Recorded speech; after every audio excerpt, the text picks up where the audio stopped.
¿Estamos de regreso? Sí, esa música lo indica y ya está aquí con nosotros el ministro Jaime Mañalich, ministro de Salud. Lo primero es agradecerle por darse un tiempo de venir a conversar con nosotros. No nos podemos imaginar lo agitada y lo ocupada que es su agenda. Y quería partir por eso, ministro, preguntándole si ha tenido algunas horas libres en los últimos 2 meses y medio. Primero quiero aclarar que el motivo por el cual estoy con mascarilla, se escucha bien, ¿no es cierto? Sí, perfecto. Es por protección para ustedes. Yo puedo ser fuente de contagio en cualquier momento, ¿no es cierto? Entonces sería muy malo y tenemos la distancia respectiva para que ustedes estén protegidas. Lo agradecemos. Sí, muchas gracias. En segundo lugar, efectivamente no ha habido tiempo libre en ningún momento, ni sábado ni domingo. Ha sido un tiempo muy duro para Chile.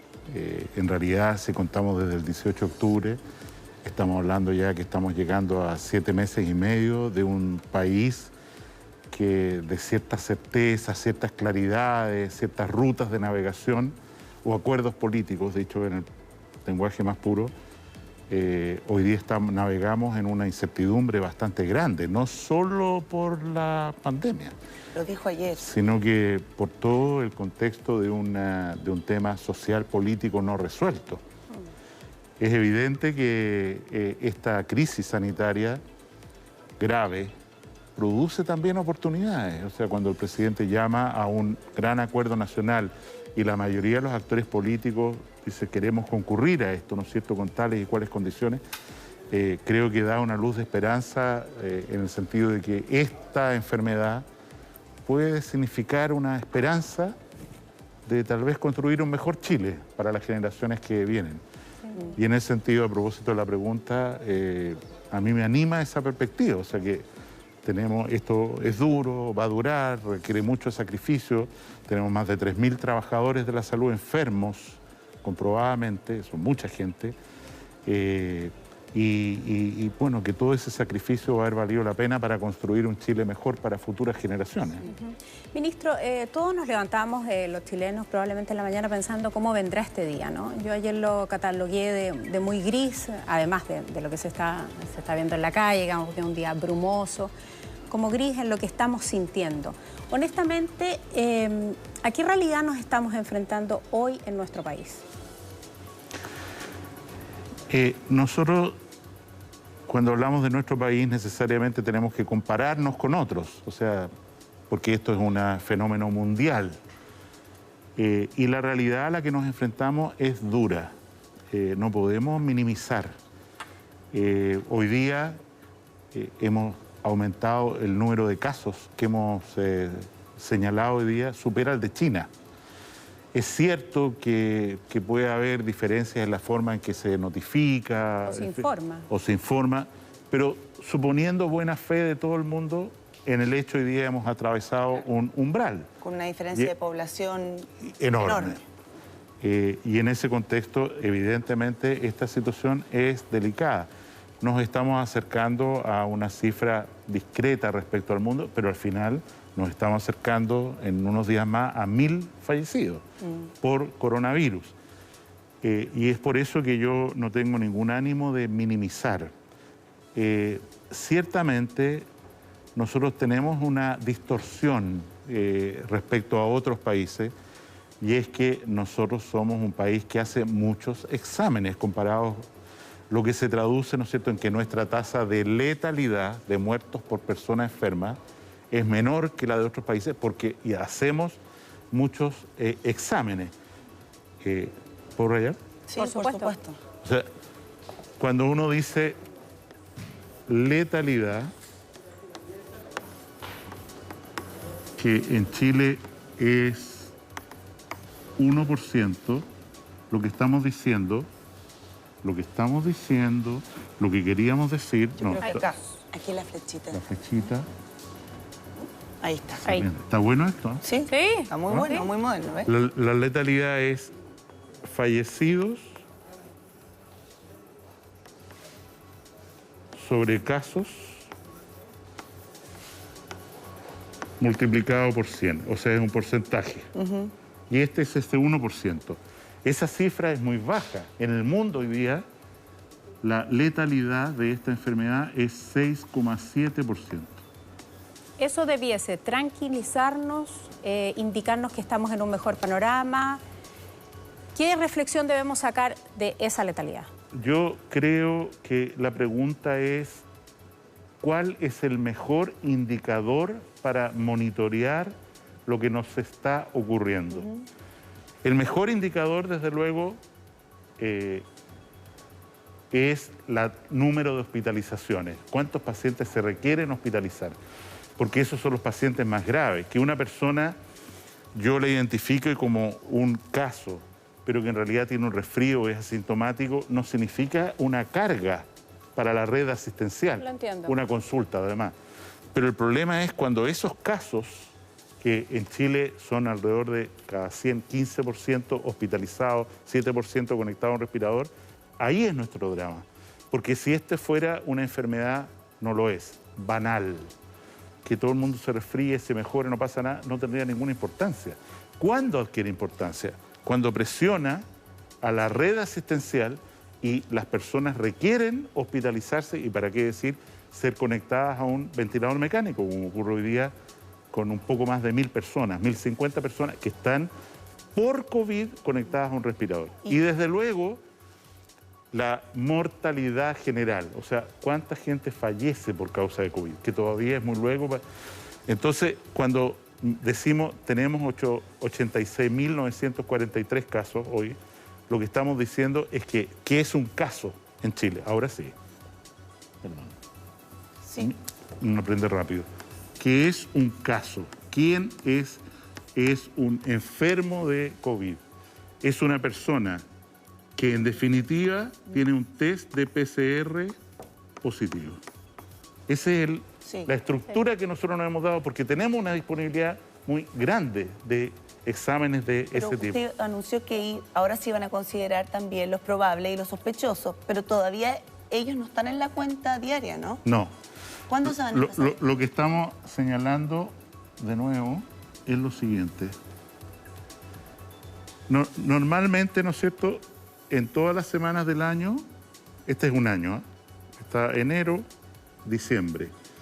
Nosotros tenemos una circulación de virus que hace esto, ¿no es cierto?, en invierno muy importante y vuelve a caer hacia la primavera y el verano. Esta curva, ¿de qué virus está compuesto? Entonces, ¿cuáles son los virus que analizamos y están presentes? Entonces decimos, mira, uno es el virus, mira bien, uno es el adenovirus, otro es el virus influenza, otro, y llegamos a ese punto. Lo que nos ocurre hoy día, a propósito de lo que ustedes preguntan, es que todo esto hoy día es COVID. Vale decir, prácticamente, por supuesto hay algunos casos, pero prácticamente todos los virus que circulan. Entonces nosotros nos estamos acercando a un momento en que vamos a tener que asumir que toda persona que tenga síntomas respiratorios, en realidad, como ocurrió con la influenza el año 2009, tiene una infección por COVID, leve, grave, lo que fuera. Y estamos en la transición ahora de sumar a los casos, Claro, sospechosos, ¿no? Casos probables. Vamos a sumar como casos, ¿se ve el amarillo? Sí. Casos, los que tienen una PCR positiva, más los que son un contacto estrecho, o sea, personas que viven en el mismo techo, bajo el mismo techo, o que trabajan juntas mucho tiempo, que desarrollan síntomas. Ya, eso va a engrosar muchísimo las cifras. Así es. ¿Puede duplicarla, triplicarla? Claro. Hoy día nosotros, en los PCR que estamos haciendo en el día de hoy, más o menos el 12% de los casos que informamos cada día son personas asintomáticas. Yo creo que por lo menos esa cifra se va a duplicar, o sea, deberíamos subir, al cambiar esta metodología, deberíamos subir no menos de un 20%. Pero usted dice que obviamente la cifra que nos importa es la cifra de las personas que requieren de una hospitalización y más aún de una ventilación mecánica. Y las cifras indican que estamos bien al límite. Usted también lo ha reconocido, el presidente lo ha reconocido. Está muy presionado nuestro sistema de salud. También ha dicho que no hemos llegado al dilema de la última cama, pero probablemente lo vamos a vivir pronto. ¿Cuál es su proyección respecto de eso? Yo diría lo siguiente. El presidente nos ha pedido ponernos por este tema de que las proyecciones son tan equívocas. ¿Cuál es la letalidad real? ¿Es 1% o es 6% o es la de México 10%? Los modelos que resultan de eso son completamente diferentes. ¿Cuál es la contagiosidad? Mira, en un sector de Santiago era esta, en otro sector de Santiago, que es nuestro drama de la cuarentena en este momento, en otro sector de Santiago, donde hay un nivel de hacinamiento, de pobreza y hacinamiento, perdón que lo diga con esta, del cual yo no tenía conciencia la magnitud que tenía, esa es la verdad. O sea, uno visita lugares, pero cuando uno entra ahora, ¿no es cierto?, después de no haber vivido 2 años, a un lugar en cualquier comuna y dice, aquí vivían 10 personas en esta casa y ahora están viviendo 100 personas. O sea, ¿usted dice que se ha agravado mucho más el hacinamiento en poquito tiempo? O sea, no tengo estadísticas sociales, pero lo que quiero decir es que se hace muy difícil y la tasa de contagiosidad, por lo tanto, aumenta, hacer un aislamiento social en las circunstancias, perdón que divida, de Santiago Poniente. Sí, claro. Se hace muy, muy difícil. Lo hemos comentado acá, ministro, 2 cuarentenas absolutamente distintas, ¿no? Las que partieron en el sector oriente de la capital y luego hasta el sur poniente o el sector norte de la capital. Súper interesante lo que usted acaba de decir y con mucha franqueza, además. Efectivamente, era un escenario del cual no tenía cuenta o no se lo imaginaba así. ¿Eso hizo que tomara decisiones cerradas? No, nosotros tenemos la siguiente situación en Chile. Y perdón que de nuevo me valga de esto. En todos los países del mundo, ¿no es cierto?, la curva de epidemiológica de esta enfermedad tiene ese comportamiento. En realidad nunca llega así, sino que se queda rebotando en brotes, eso es lo que se espera. Esta curva, en lo largo de los meses, digamos que esto es 3 de marzo, primer caso en Chile, estamos por completar 90 días, ahora en unos días más, principios de junio, desde ese momento. Esta curva en realidad no tiene una existencia real, sino que lo que es una combinación de la curva de Talca, de la curva de Punta Arenas, de la curva de Temuco, etc. Cada uno de estos lugares que estoy mencionando, que son varios en el país, Arica, Puerto Montt, Osorno, Punta Arenas, mencioné Temuco, Chillán, Talca, son lugares que tuvieron una alza, un pic y decayeron. Y hoy día mantienen, por ser exacto, un residuo de unos poquitos casos así. ¿Qué es lo que nos pasó? El comportamiento de la región metropolitana fue totalmente inesperado y fue engañoso. ¿Por qué? Porque cuando partió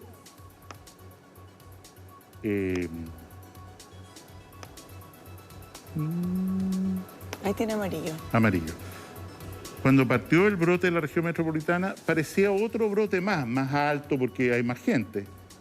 Y esto empezó a estabilizarse en el sector oriente de la capital. Empezó a estabilizarse, bajaron los casos, sacamos de cuarentena las comunas, mira, vamos bien. Y de repente, después de un mes, que fue abril, de cierta tranquilidad, tuvimos esto. ¿Y a qué lo atribuye eso? Yo lo atribuyo a que, en primer lugar, las medidas de búsqueda de casos y seguimiento de cada uno de los casos en sus contactos se hizo prácticamente imposible. Y en segundo lugar, y desgraciadamente hay que decirlo, las medidas generales, cuarentena, por ejemplo, para ser cumplidas en sectores más vulnerables es mucho más difícil. ¿De lo que ustedes creían? De lo que creíamos. Y en ese contexto, me parece que la estrategia hoy de fortalecer la vigilancia y todo esto, pero además llevar a las personas que son casos o que están en contacto estrecho con un caso, desde su lugar de domicilio a una residencia sanitaria para que cumpla, es crucial. Ya. Absolutamente crucial. Porque esa persona, no pidamos lo imposible. Uno puede pedir que sea responsable, que no salga, pero si esa persona no tiene que comer, ¿verdad?, tenemos que llevarlo a un lugar. Pero aquí usted está describiendo y haciendo mea culpa, ¿no?, de que no se vio este escenario con claridad y la curva efectivamente se disparó en la región metropolitana porque no se tomó en consideración que iba a ser tan difícil cumplir esa cuarentena. Pero hay también, ministro, una cuestión de timing. Si se hubiese asumido antes o decretado antes una cuarentena, con todas las dificultades que tiene, ¿se habría logrado bajar un poco? No lo creo. ¿No? No lo creo. ¿Y por qué? Porque efectivamente la cuarentena, y lo entendemos todos bien, es una medida extrema que produce miseria, pobreza, hambre, y que para la gente, en la medida que pasan los días, lo estamos viendo, en la medida que pasan los días, como medida sanitaria, se agota. ¿Y qué haría diferente entonces, ministro, si pudiera volver a voy. Y si uno mira, ¿no es cierto?, el respeto de la cuarentena respecto a ingreso o estrato socioeconómico, para las personas de mayores ingresos que viven en sectores más acomodados de la ciudad, el seguimiento de la cuarentena o la limitación es más probable que en los sectores más vulnerables. Sí, lo vimos ayer en la encuesta. Entonces, aquí, como lo señalaba ayer, se han elaborado múltiples modelos, pero nosotros hemos preferido trabajar en el escenario más exigente de todos. O sea, ya dado todos estos números que saca la gente, los centros de estudio, pero ¿cuál es realmente el peor número que podríamos imaginar? Preparémonos para ese número. Y es por eso que, por ejemplo, hoy día la capacidad de ventiladores mecánicos ha aumentado por 2,5. Tengo ahí una pregunta, porque ¿se acuerda que estuvimos conversando hace más de un mes, ¿no?, con usted y con el presidente respecto de esto en entrevistas que le hacíamos, y usted me decía, el peor panorama, y lo dijo también el presidente, lo reconoció usted ayer, son 100.000 casos, estamos a punto de llegar a los 100.000 casos. Son 100.000 casos activos. Claro. No contagiados. Contagiantes. Personas que son capaces durante 14 días, la OMS dice que podría ser un poco menos ahora, pero son 100 casos que simultáneamente están siendo infectantes. ¿Y ese sigue siendo la peor cifra? Es la peor cifra. ¿Sigue siendo la misma? No, o sea, es el peor escenario para el que nos hemos preparado. Por eso, es que ayer usted da una frase que nosotros analizábamos aquí, que tiene que ver con esto de navegar en la oscuridad. No sé, no me acuerdo textual sus palabras, pero aquí lo tenía. Navegamos en una suerte de oscuridad en que cada día vale cuántos pacientes nuevos hay, fallecidos, hospitalizados. Entonces, tenemos la tranquilidad de que la peor cifra sigue siendo la peor cifra. Sí. Es decir, tener 100.000 contagios, personas contagiantes. Claro. Sacándolos no los recuperados, 86.000 de hoy día que es acumulado. O sea, sí, si yo, entiendo. Soledad, voy al 31 de diciembre... Voy a hacer la pregunta, ¿cuánta gente en este año 2020 se enfermó de coronavirus? X miles, más de 100.000, por supuesto. X miles. Pero la pregunta fundamental es, ¿cuántos casos tenemos activos en un momento determinado que son los que pueden contagiar? Ya, ahí está súper clara la diferencia, y qué bueno que me la hace, porque yo también me confundí entonces en hacer la comparación con estos 86.943 casos reportados hoy. ¿Con qué número lo tenemos que comparar hoy? ¿Cuánto es el reporte actual de los casos activos que tenemos? Aprox. 30, no quiero equivocarme. Creo que estamos, ¿qué tan lejos o qué tan cerca? Estamos a un cuarto, si no recuerdo mal, de esa cifra máxima. Bien, esa cifra máxima lo que nos indica es la presión que hay sobre el sistema. Yo sé que usted aquí... La presión que podría ocurrir sobre el sistema. Sí, bien corregida, que podría ocurrir o haber en su momento sobre el sistema. Pero la presión actual nos está indicando que con los casos que tenemos, bordeamos, a veces subimos, a veces bajamos, ahora bajó un poco, ¿no?, la ocupación de las camas UCI. Eso particularmente, ¿en qué condiciones está en este punto? Porque yo sé que usted maneja las cifras, los datos, el informe epidemiológico, pero también lo quiero llevar al terreno, ministro, de las emociones, de las personas que vemos que efectivamente están en las puertas de los hospitales tratando de ingresar a una cama y deben esperar y llevan muchas horas esperando. Entonces, ¿cómo conjugar ambas cosas? Porque usted, por un lado, dice, el sistema está resistiendo, está funcionando, pero también conocemos de estas historias que son dramáticas, que no son pocas y donde se ve la presión máxima en el sistema de salud. Yo solo por ser... Preciso. No, preciso más bien generar una diferencia. El talón de Aquiles del sistema nuestro es la necesidad, si esto es un pulmón, ¿no es cierto?, la necesidad de conectar a esta persona a un respirador mecánico, con un tubo, ¿no es cierto?, y acá tenemos una máquina, respirador mecánico. Ese es el talón de Aquiles de nuestro sistema. Hoy día, como todos los días... Y de todos los sistemas del mundo, ¿no? Y de todos los sistemas del mundo. Gracias. Muchos países del mundo han llegado a una situación en que dicen Ecuador, Nueva York, España, Italia... Perú, esta situación no la podemos manejar. Entonces tenemos que el dilema de la última cama, como se ha instituido el concepto. Nosotros hoy día tenemos, si no recuerdo mal, lo que señalé en la mañana, del orden de 350 respiradores disponibles.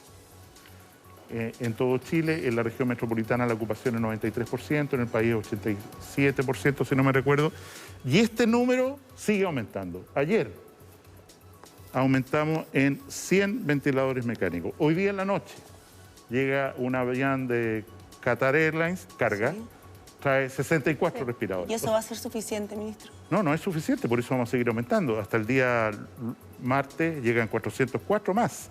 O sea, tenemos una capacidad y afortunadamente el apoyo financiero de Hacienda y del presidente directamente para seguir aumentando esta capacidad y siempre tener un espacio, cualquiera sea el escenario, disponible para ventilar. Ahora, igual como cualquier... Oiga, me gustó esta cuestión. Sí, está buena. Está buena. ¿No hay algún concurso en que uno se lo pueda llevar? Se la vendemos barato, me dicen por interno. Pablete dice que se la vende barato. Imagínate hacer sus cuentas diarias con esa pizarra, sería bastante bueno. Ya, ministro, por lo que le decía, la presión del sistema. Sí. Nosotros tenemos otro sitio de presión del sistema que no está exactamente relacionado con el tema de los respiradores y tratamiento intensivo, con el cuerpo, que es el servicio de urgencia. Sí, claro. Exacto. Y el problema que tenemos es este, que nosotros tenemos un servicio de urgencia acá muy apremiado por situaciones respiratorias, qué sé yo. Entonces lo que tenemos que lograr, como ya instituimos en el Servicio Metropolitano Norte, Hospital San José, o en el Hospital del Pino, que antes de que la ambulancia llegue a este patio de ambulancia, nosotros hagamos un control de gestión previo para decir, oiga, ¿por qué usted salió del consultorio tal o de la casa de no sé quién? Explíqueme, ¿por qué lleva a una persona al hospital? No, porque se fracturó el tobillo. No la lleve al hospital. En este momento, traslademos esto que llamamos triaje, en esta palabra francesa, ¿no es cierto? En ese momento desviemos a la persona a otro recinto, sea el Hospital Clínico de la Universidad de Chile, sea el Hospital de Carabineros, sea el servicio de urgencia de la comuna, que va a poder manejar esta situación mejor en lugar de tener 7, 12 ambulancias paradas.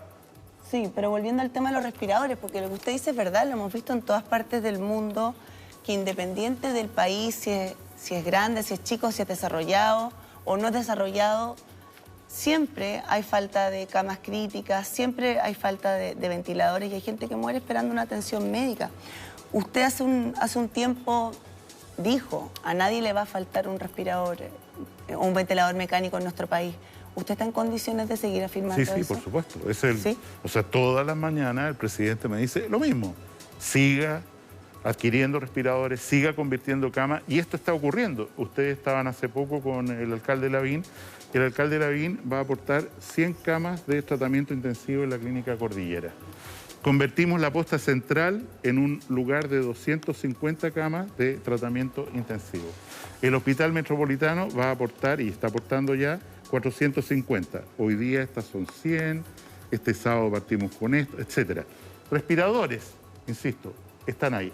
Y hemos incorporado una nueva técnica, gracias a la contribución de la Universidad Católica, hay que decirlo con toda claridad, que es la ventilación, la oxigenoterapia de alto flujo, que hace que cada 100 personas que deban ir a un ventilador, 50 puedan recibir esta terapia en una unidad intermedio, donde la ocupación que tenemos hoy día es del 60%, o sea, hay 40% de camas disponibles. Y sumado a eso, aumentamos 500 camas, adelantamos hospitales, sí. Bueno, no voy a repetir. Ya, pero si usted siguiera repitiendo, míreme, ministro, para hacerle la pregunta bien frontal. Si usted siguiera repitiendo esto, lo que está reiterando frente a la ciudadanía es que efectivamente se está ejecutando este trabajo. Y se ejecutó temprano, se compraron los respiradores, se está ampliando... Los PCR, muy importante, que hoy día nadie tiene. Los PCR, se amplió la disponibilidad, de camas UCI para atender. Todo eso es un trabajo, pero otro tiene que ver con la comunicación que se hace sobre esto. Porque si yo digo, estamos al tanto, estamos comprando, tranquilos, a nadie le va a faltar, finalmente... Lo que pareciera que muchos entendieron es, bueno, si me enfermo, están los recursos ahí disponibles. Hubo un error en ese sentido y en esa materia comunicacional de parecer exitistas frente a una realidad que hoy día pareciera más superada y entendió, por lo tanto, la gente que si están los respiradores yo lo voy a tener y va a estar ahí. No me preocupo tanto, a lo mejor, de no contagiarme, no me preocupo tanto de no enfermarme, no veo la gravedad de la situación. Yo no soy experto en comunicaciones y no sé cómo el mensaje ha permeado en la gente. Evidentemente, usar o aumentar el pavor, el terror como una estrategia de control a mí me parece inadecuado.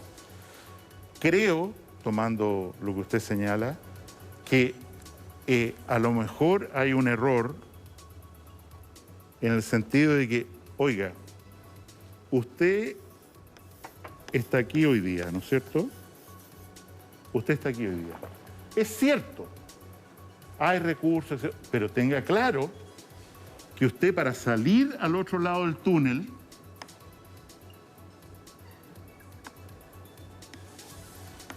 viva y bien, tiene que pasar por un infierno en el cual su vida no está asegurada, son 2 semanas, 3 semanas de tratamiento intensivo, va a salir con atrofia muscular, con daño neurológico, o sea, con secuelas.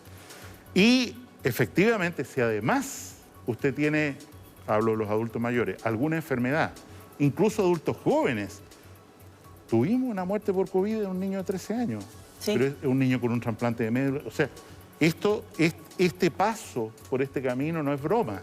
Es un infierno. Es un infierno. Yo he estado hospitalizado en una unidad de tratamiento intensivo y es un infierno. Tener un tubo en la boca, tener que estar sedado, con relajantes musculares, con infecciones agregadas, con todo lo que significa, es un infierno. Entonces, tomando lo que usted me dice, a lo mejor este componente, decir, mire, pero ojo, esto significa, ¿no es cierto?, que usted va a tener que pasarlo muy mal si es que sale vivo al otro lado, cosa que mientras más adulto mayor es la persona, es menos probable. O sea, tenemos un respirador, pero eso no es una garantía de vida.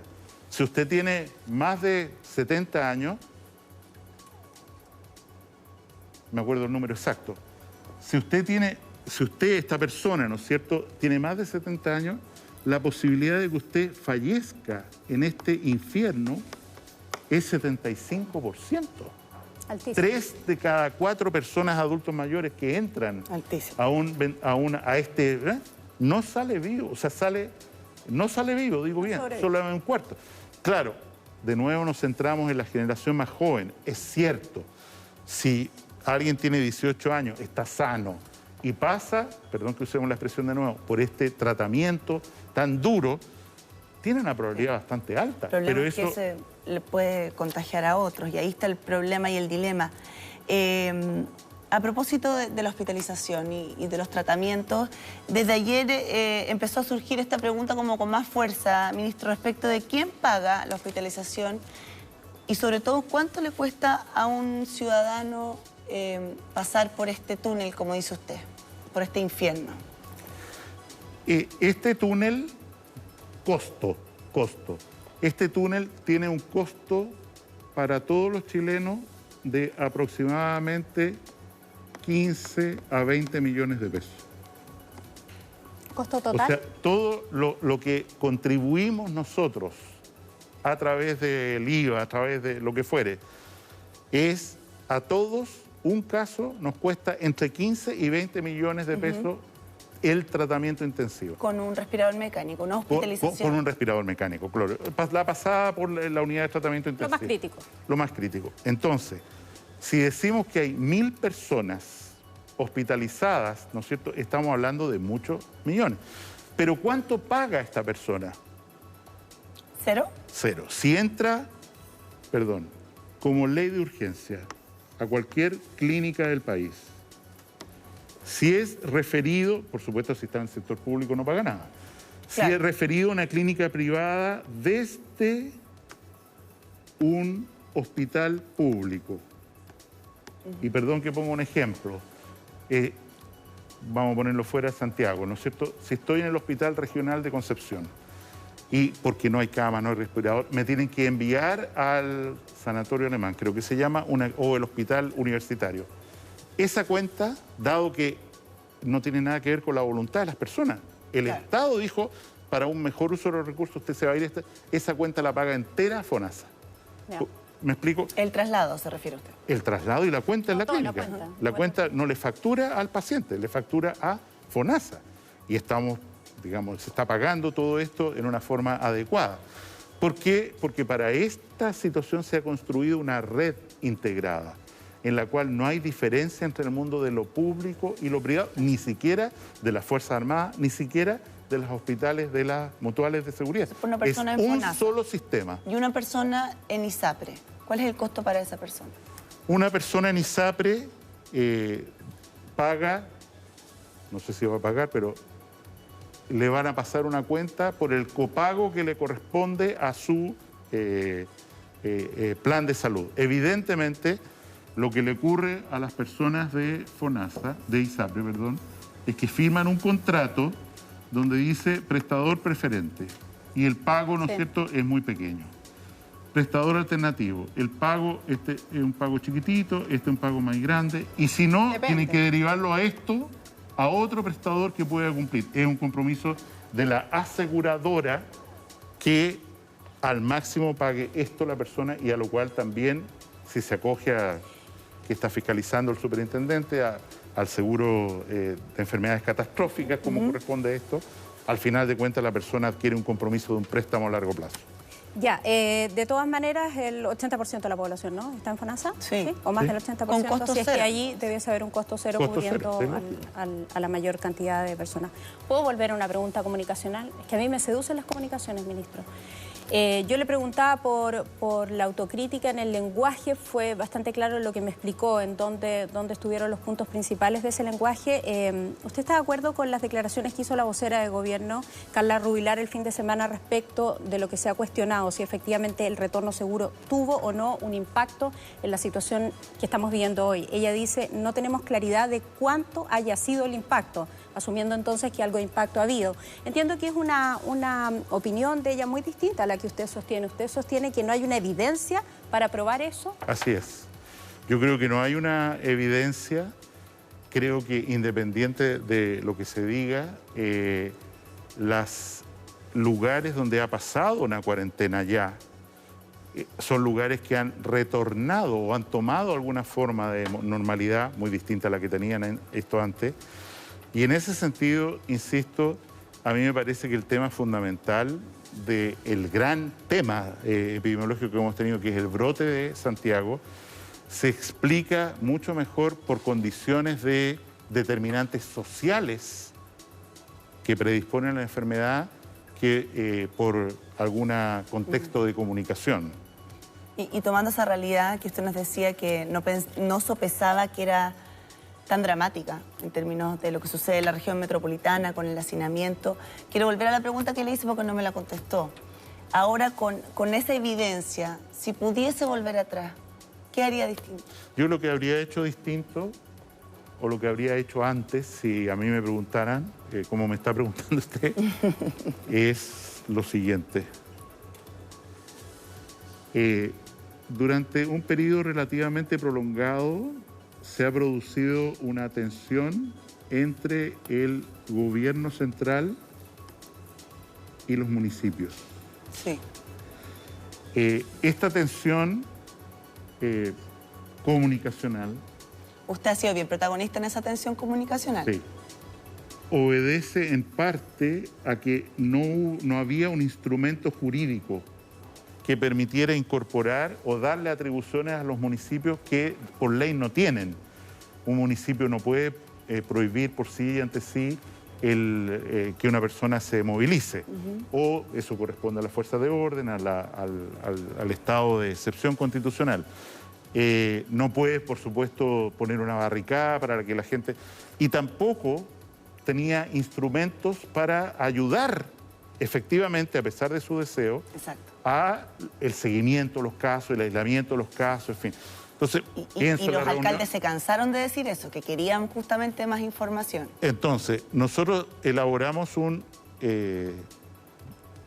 decreto del Ministerio de Salud que tuvo que ser corregido en el trámite de Contraloría, porque estos son temas mayores, entregarle a alguien atribuciones que no tiene por ley, y se encontró la fórmula que fue estas personas del municipio van a ir a comisión de servicio a la Seremi de Salud. Y por lo tanto van a ser funcionarios municipales que tienen uniformes, están vestidos y tienen las atribuciones para fiscalizar, para pasar multas. Creo que esta acción, este decreto, ¿no es cierto?, que no fue fácil encontrar la fórmula jurídica, porque al final hay que respetar la ley, permite, como está ocurriendo, ¿no es cierto?, un trabajo mucho mejor con los alcaldes que representan la fuerza viva de la comunidad. O sea, claro, pero ahí haber pasado antes. Claro, pero ahí lo que usted está describiendo es una cuestión más bien administrativa. Lo que le critican es más bien una cuestión de lenguaje, lo han acusado hasta de soberbio, ministro. El no entendimiento entre los alcaldes y usted, ¿más tiene que ver con esta cuestión administrativa o tiene que ver también con una cuestión de estilo y de su forma de ser, de comunicar, y según quienes han estado, algunos que han estado en contacto con ustedes, de no escuchar recomendaciones de los alcaldes? A mí me parece que los alcaldes, insisto, de buena fe, estaban pretendiendo tener atribuciones que no tienen por la ley y que por supuesto nadie puede cometer una ilegalidad. Y esto motivó un decreto del presidente de la República que da atribuciones o da esta manera de asociación, y también este reglamento o este decreto del Ministerio de Salud que aprobó el Contralor después de haberlo corregido para que tengan atribuciones. La solicitud de los alcaldes, yo quiero saber exactamente qué persona es la que está enferma y quiero ir a verla y quiero visitarla, no corresponde al derecho. O sea, si esa información se les entregara, aquí está el Estado, se cometería un delito. Entonces hay que entender que un estado de excepción constitucional, y hay que tener entendido claro para el futuro, es un estado de excepción constitucional que permite algunas cosas, pero no todo lo que a uno se le ocurra. La ley de derechos y deberes prohíbe que yo diga, y por lo demás la experiencia lo ha demostrado, cada vez trabajadores de salud que por el solo hecho de trabajar en un consultorio no pueden tomar el ascensor. Tienen que subir 12 pisos de su edificio porque los vecinos no lo dejan tomar el ascensor. Una persona, ¿no es cierto?, que resultó enferma en un pequeño pueblo, resultó enferma y estaba hospitalizada, su familia fue perseguida, víctima de bullying. O sea, cuando hablamos de un conocimiento público de que alguien está enfermo de algo, el riesgo al que exponemos a esa persona sin ningún beneficio es enorme. Y por eso creo que hay que ser súper claro en esto. Se puede hacer solo lo que la ley permite. Y que alguien pida algo que no está permitido por la ley no es correcto.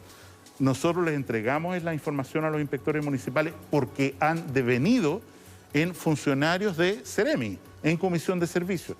Y esto se hace con un compromiso de confidencialidad que ellos no van a entregar a nadie, porque como apareció en un mapa o en un plano alguna vez, si identificamos que el domicilio tal es sentarse a esperar para saber que esa persona la van a apedrear.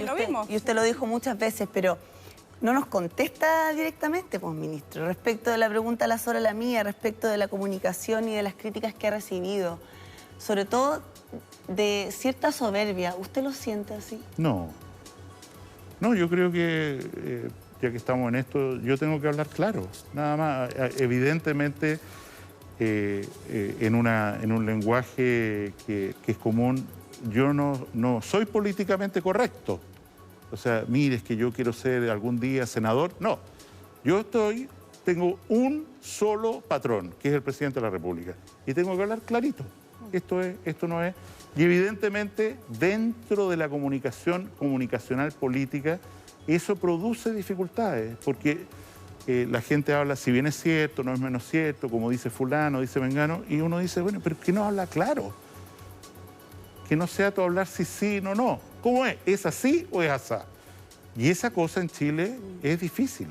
Es difícil además para un catalán, como usted, que no puede ocultar sus emociones, ¿no?, ni lo que siente. Hablando claro, entonces, volvamos a lo súper relevante que es el panorama actual. ¿Estuvieron ustedes, ministro, en las instalaciones de la Universidad Católica revisando otra posibilidad con estos respiradores, la oxigenoterapia de alto flujo? Cuéntanos de qué se trata. La oxigenoterapia de alto flujo, como se está mostrando, es un dispositivo que toma aire y oxígeno. ¿Acá? Acá lo tenemos, sí. Ah, lo tenemos. Acá, ¿no es cierto? Este dispositivo, esta parte, está conectada a la fuente de aire y oxígeno y uno dice cuánto oxígeno quiero. Normalmente en el aire que nosotros respiramos es 20% el oxígeno. Entonces, no, yo lo voy a subir a esta persona que necesita más, lo voy a subir hasta, en esta máquina, hasta 90%, casi puro oxígeno. Esto va a un dispositivo calentador que envía, ¿no es cierto?, un flujo muy fuerte, intenso de aire a esta persona. ¿Y qué le pasa a esta persona? Lo vimos cuando, lo mostramos también cuando fuimos a la Universidad Católica. Si esta persona, sobre todo, se acuesta de guatita, sí, que ventila mucho más fácil, y se le pone esto, significa que la posibilidad que él necesita de partida un ventilador mecánico, lo llegue a ocupar, se reduce a la mitad, 50%. O sea, puede reemplazar a una persona, a un ventilador mecánico. Reemplaza a un, digamos, por así decir, cada 2 pacientes que iban a un ventilador mecánico, uno es tratado con esta técnica. ¿Qué hemos acordado con la Universidad Católica? Ustedes háganse cargo de diseminar, difundir, y nosotros ponemos los equipos. 250 equipos, este domingo llegan 400 más, estamos comprando 350 más, o sea, vamos a llegar a 1000 equivalentes de ventilación mecánica, y esto tiene una ventaja enorme. Se puede usar desde el servicio de urgencia, se puede usar en una unidad intermedia, ni siquiera se requiere que entre el paciente a una unidad de tratamiento intensivo. Claro, porque además no necesitarías personal médico muy especializado para manejar un equipo como este. A diferencia del ventilador. Se necesita de algo que es muy difícil de conseguir, que es una persona que produzca en este paciente calma. Porque esta persona, a diferencia de lo que ocurre, este hombre está despierto, está completamente despierto. Porque él tiene que trabajar, su respiración tiene que trabajar. Y en ese sentido, esa persona, el personal médico, ¿podría ser un psicólogo, por ejemplo? En la Universidad Católica han sido fundamentalmente enfermeras y psicólogos, que primero le dicen, sabe, tenemos 2 posibilidades, usted está muy comprometido, podemos conectarlo al tiro a un respirador o prefiere que hagamos una prueba con esto. Las personas normalmente dicen, a ver, ¿de qué se trata? Hagamos la prueba. No me van a dormir esto, lo otro. 50% anda bien. La respuesta no demora más de 20, 30 minutos en decir, anduvo bien. Y de hecho, en la unidad de tratamiento intensivo tenían un paciente que llegó, pero gravísimo, mayor de edad, mayor de 65 años. Gravísimo, lo conectaron a este equipo y 3 días después la persona estaba saliendo. Este paciente llevaba 2 días, es un hombre más joven, ¿no es cierto?, conectado a esta máquina. Y por eso se ha abierto esta expectativa de generar esta tecnología, de masificar esta tecnología con el apoyo de la Universidad Católica. El día el martes hubo un curso de esto al que asistieron virtualmente 2000 personas. Yo creo que tenemos en esto una gran oportunidad. Hay una gran oportunidad, como ha habido también, ministro, por favor, le invitamos nuevamente a tomar asiento, como ha habido una gran oportunidad con todo el aporte que ha hecho la ciencia chilena, ¿no? Bueno, algunos sectores, como todos, se consideran poco considerados, ¿no? Han dicho que han estado poco considerados en este proceso, pero ha habido muchísimo talento chileno puesto a esta disposición. Por ejemplo, ¿hay trabajos más avanzados con los ventiladores mecánicos que han sido fabricados aquí en Chile? Porque usted la otra vez puntualizó sobre ese tema el fin de semana. Tenemos 2 líneas de trabajo. Una que está representada en la oferta de la Universidad de Santiago, doctora Elia Molina, antigua ministra de Salud, que es convertir una máquina, ¿no es cierto?, en un respirador para pacientes que no estén muy graves. 1000. Eso se está evaluando en el día de hoy. No tengo una respuesta si los expertos que lo están haciendo van a decir, sirve, no sirve, en fin. Y en segundo lugar, como usted dice, hay al menos 7, sino 8 iniciativas industriales de fabricar respiradores en Chile, de los cuales por lo menos hay 2 prototipos que ya se han probado en animales y están a punto de probarse en seres humanos. Como el de ASMAR, por ejemplo. ASMAR y el otro es de FAMAE. ¿Y ya bien avanzados como para tenerlos a disposición del sistema de salud? O sea, tienen que hacer la última prueba y ser con humanos, perdón, y ser ratificados por el Instituto de Salud Pública, pero yo creo que, como usted señala, representan una esperanza. Ahora, voy a hacer una pregunta aprovechando la oportunidad. Dado lo que nos pasó o nos está pasando con el coronavirus, ¿qué nivel de dependencia estamos dispuestos a aceptar como país de la tecnología solo extranjera? O sea, Argentina está fabricando respiradores ya en Córdoba, creo. España empezó a fabricar respiradores. ¿Es lógico que nosotros pasemos por otro periodo como este en que no dispongamos ni siquiera de una capacidad, estoy hablando de respiradores, como podría ser medicamentos, como podría... O sea, sin duda. O sea, nuestro nivel de dependencia hoy día, como lo ha mostrado esta crisis, cuando se desató la guerra de los respiradores, no quiero pensar en lo que va a pasar con la guerra de las vacunas, lo pasamos muy mal, lo pasamos muy mal. Hay que replantearlo. No debiésemos depender de nadie en ese sentido, también debiésemos ser un ejemplo, ¿no?, de las nuevas tecnologías. Ministro, se nos está acabando el tiempo, pero hay 2 cosas que creo que son súper relevantes. Una es por qué no se decreta cuarentena en la región de Valparaíso. Hay muchos casos, ya hemos visto que la cuarentena no obligatoria, sino voluntaria, no funciona.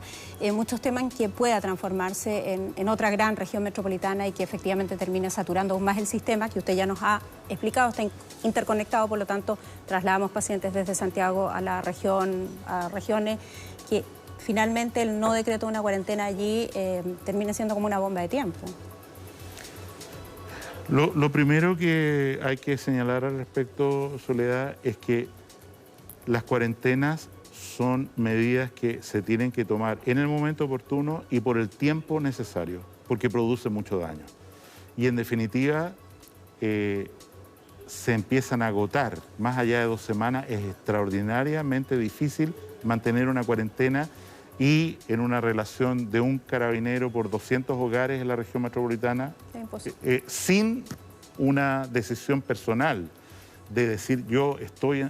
cosa que, como ustedes han presentado en diversas oportunidades, está siendo cada vez más difícil, muy complejo cuando ya llevamos más de 2 semanas.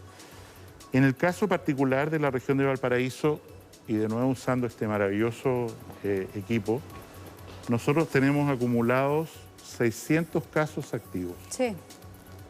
Voy a multiplicar por 3 contactos estrechos, o sea, estamos hablando de 1.800 personas, en una población que tiene 700.000 habitantes.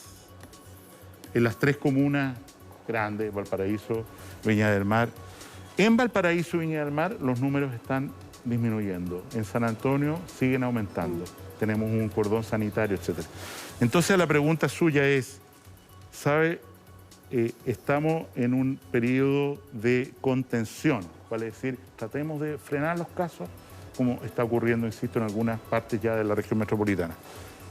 Pasemos una cuarentena y volvamos a una zona de contención de casos. Controlemos ya. La cuarentena, hoy día, nosotros hemos optado, perdón que lo diga así, hemos optado por generar una cuarentena focalizada o centralizada, como llaman el Comité de Asesores de Epidemiología, para estas 1.800 personas.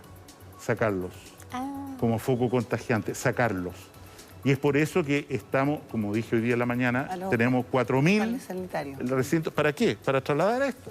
A estas personas, desde mañana, desde hoy día, las vamos a trasladar. O sea, a los contagiados y a sus contactos. Contactos. Es que se nos acaba el tiempo y no quiero... tengo una última pregunta que tiene que ver respecto de las normas también. Va a tener que ser una respuesta corta, sí, ministro, porque si no, prensa nos va a matar. Respecto de otras restricciones, como adelantar el toque de queda en la región metropolitana, alargar la cuarentena en la región metropolitana, tal vez limitar el uso de permisos, ¿qué le parece? Nosotros, el Ministerio del Interior, de hecho, al prolongar la cuarentena, ya hizo una restricción de los permisos que ustedes han informado. No a me detengo. 5 semanales. Bueno, y todo eso. El problema que tenemos es que independiente del número de permisos, la gente sigue saliendo igual. Entonces, la pregunta es, oye, ¿y por qué no hacemos toque de queda 24 horas al día? ¿Por qué no nos encerramos todo el día a 24 horas? Lo que va a ocurrir es obvio, la gente no va a respetar y no hay manera de imponer. Ustedes piensen que estamos en un momento, Chile enfrenta esto en un momento de crisis político-social muy grave. O sea, ¿qué confianza tengo en el Estado? ¿Qué capacidad de obedecer? Yo tengo un hijo que vivió en Alemania y otro que vive en Francia, y dice, esta cuestión es absurda. Si allá me dicen, no tomen la línea del metro, yo no la tomo. O si me dicen, sale 5 minutos, 10 minutos, yo salgo 10 minutos. ¿Y respecto del año escolar, no sería mejor y más honesto cerrar el año escolar? Yo pienso que la pregunta del año escolar tiene que ser morigerada a la situación de cada región. Es un pensamiento personal. O sea, donde no tenemos caso, hay seno hoy día. ¿Cuál es el sentido? Pero sin entrar a ese detalle, corresponde al Ministerio de Educación responder a esa pregunta. Ministro, las mejores respuestas suyas, a mi criterio periodístico, digamos, son las de sí o no, que es súper tajante. ¿Seremos el Italia o el España de Sudamérica? Ya nos fuimos. O sea, si nos comparamos en el momento en que estamos, comparado con lo que ellos tenían en el momento de días de enfermedad, no tiene absolutamente nada que ver. ¿Podríamos hacerlo en un par de semanas más? ¿Podríamos convertirnos en una España y una Italia? O sea, como lo digo, ya no fue. Ya no fuimos. Bueno, tal vez con un desfase de tiempo, pero a eso me refiero. ¿Podríamos tener esas cifras dramáticas en 2 semanas más? Por razones ecológicas, los virus no se comportan como uno... No, se comportan claramente, hacen una fase, y a veces por razones que uno ni siquiera logra entender lo que está pasando hoy día en España. ¿Cómo se explica que, siendo el país, todo lo que sufrió, esté levantando todas las medidas de restricción, tengan un 5% de inmunidad comunitaria? O sea, 5% de las personas pasó la enfermedad y desarrolló, y el resto nada. ¿Cómo se explica que, disminuyendo las medidas de restricción, ellos no tengan un rebrote en los casos? Y las amenazas de rebrotes que ha habido han ocurrido, pero son bastante discretas, en Japón, en China, en donde fuere. O sea, esta cosa tiene un ciclo que hay que pasarlo con dolor y hay que pasarlo con el esfuerzo que se está haciendo para dar atención a todo el que lo necesita con esta modalidad nueva, lo que sea, y ese es nuestro compromiso. Nos tenemos que ir. Ay, qué pena que nos tenemos que ir. Bueno. Nos quedamos con muchas preguntas, no puede venir mañana, ¿no? No, es mucho pedir, ok. Gracias, ministro, por su tiempo. Gracias. Que le vaya muy bien. Muchas gracias.